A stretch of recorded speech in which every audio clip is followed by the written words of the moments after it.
This section is on hypothesis testing with two means from dependent samples, or sometimes they're called matched pair samples. So two samples are dependent when each member of one sample corresponds to a member of the second sample. And many times the two samples are the same individuals, just before and after some change. So two lists will be provided, a before list and an after list. And we will be calculating a third list, D, which is the differences between each matched pair. So we'll take the before and subtract the after. Now mu with a subscript of D represents the hypothesized mean of these differences. The following are the null hypotheses and the alternative hypotheses for dependent samples. So if the claim is that there is a change from before to after, this means that on average the two lists have different values, and mu d would not be 0. And this is because if you take two different values and subtract them, you do not get 0. Whereas if you do subtract the same values, you do get 0. Second, if the claim is that there is an increase from before to after, this means that on average, the second list has higher values, and mu d would be negative. So if you subtract a higher number, you get a negative number. And then lastly, if the claim is that there is a decrease from before to after, this means that on average, the first list has higher values, and mu d would be positive. And this is because if you subtract a lower number, you get a positive number.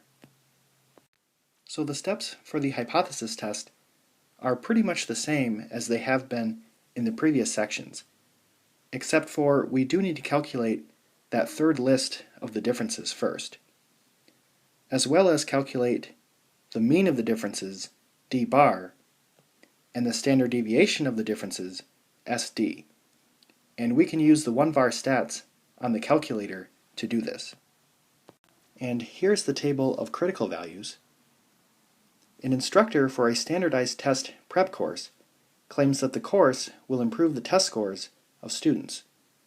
The table below shows two scores for 10 students. The first before taking the instructor's class, the second after taking the instructor's class. The population is normally distributed. At alpha equal to 0.01, is there enough evidence to support the instructor's claim? Use the rejection region method and show all work. So we need to first calculate the differences between the scores. So we need to subtract the score after the course from the score before the course.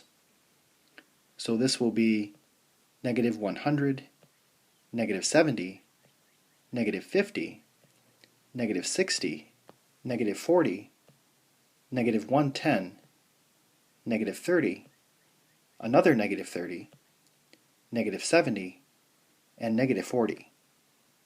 So it does say that the population is normally distributed. Now the claim is that there's an increase. So mu d would be negative.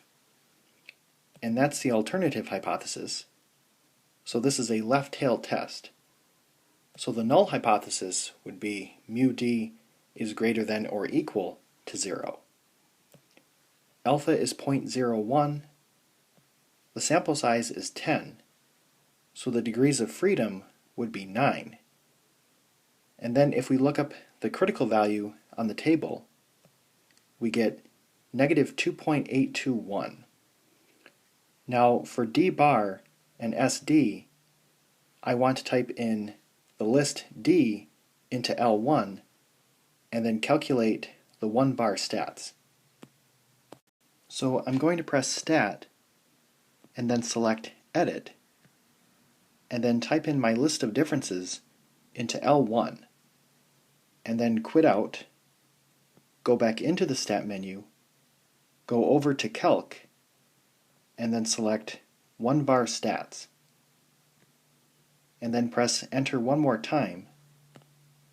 the mean is -60 and the standard deviation is 27.889. So d bar is -60 and SD is 27.889.